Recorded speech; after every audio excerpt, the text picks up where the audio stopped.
America में federal government के shutdown को पूरे 24 घंटे हो चुके हैं। कांग्रेस फंडिंग बिल को लेकर किसी सहमति पर नहीं पहुंच पाई और रात 12 बजे के बाद से कई सरकारी विभाग और एजेंसियां बंद होने लगी। इस बीच तुरंत शटडाउन खत्म करने का एक प्रस्ताव सीनेट में लाया गया, पर वहां जरूरी समर्थन नहीं मिल पाया। नमस्कार, आप देख रहे हैं न्यूज़ 18 का डिजिटल प्लेटफॉर्म और मैं हूं आपके साथ जागृति खंतवाल।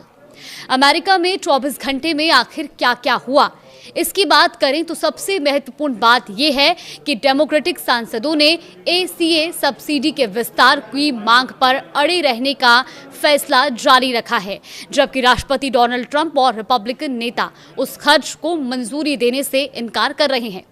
यही असहमति शटडाउन की सबसे बड़ी वजह बनी हुई है। शटडाउन के बाद से व्हाइट हाउस और उपराष्ट्रपति JD वेंस लगातार चेतावनी दे रही हैं।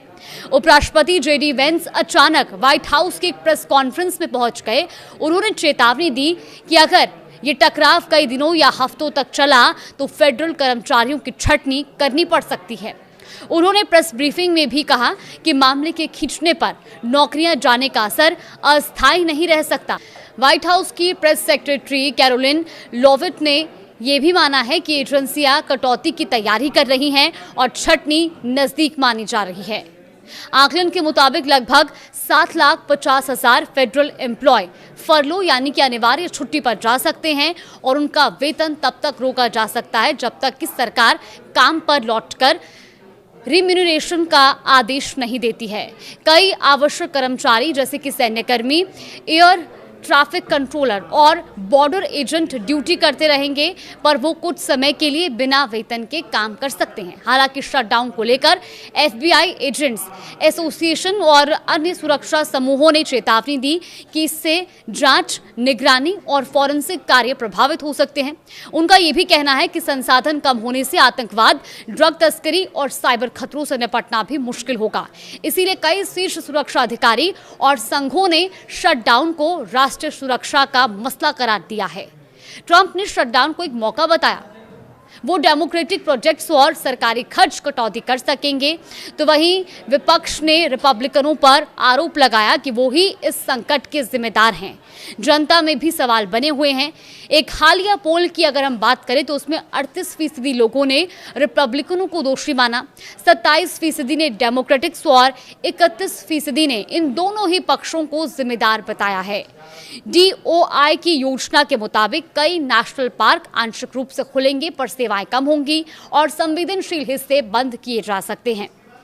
कुछ राज्य ऐसे हैं जो अपने स्तर पर सहायता देने की पेशकश भी कर रहे हैं, पर कई पार्कों के लिए रेंजर स्टाफ की कमी और सुरक्षा चिंताएं भी बढ़ गई हैं। तो वहीं न्यूयॉर्क की गवर्नर कैथी हॉकुल ने कहा कि वो इस बार राज्य का पैसा इस्तेमाल करके स्टैचू ऑफ लिबर्टी को खुला नहीं रखेंगे।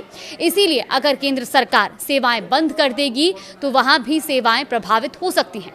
हालांकि ये खुला जरूर रहेगा। नेशनल गार्ड के कुछ हिस्से जिन्हें पोलैंड और अन्य शहरों में तैनात किया जा सकता है, वो ड्यूटी पर रिपोर्ट करेंगे, पर उनकी तनख्वाह शटडाउन खत्म होने तक रोकी जा सकती है। यानी वो काम करेंगे पर उन्हें पेमेंट देरी से मिलेगी। DHS का कहना है कि जटिल वित्तीय कामों के बीच में CPB यानी कि custom and border protection tariff revenue बटोरना जारी रखेगा, ताकि व्यापार और सीमा प्रक्रियाओं में पूरी तरह से रुकावट ना आए। हालांकि स्टाफ की कमी से ये प्रक्रियाएं धीमी जरूर हो सकती हैं। कांग्रेस के दोनों सदन आगे बहस करेंगे, पर सीनेट में 60 वोट चाहिए थे, जो इस बार नहीं जुट पा रहे। अगर डील नहीं बनी तो शटडाउन लंबा चल सकता है और इसका असर महीनों तक देखने के लिए मिलेगा, जिससे सीधा सीधा असर लोगों की सैलरी में देरी, सरकारी सेवाओं में कटौती और राष्ट्रीय सुरक्षा कार्रवाइयों पर दबाव होगा। फिलहाल देश और दुनिया की तमाम बड़ी खबरों के लिए देखते रहिए न्यूज़ 18।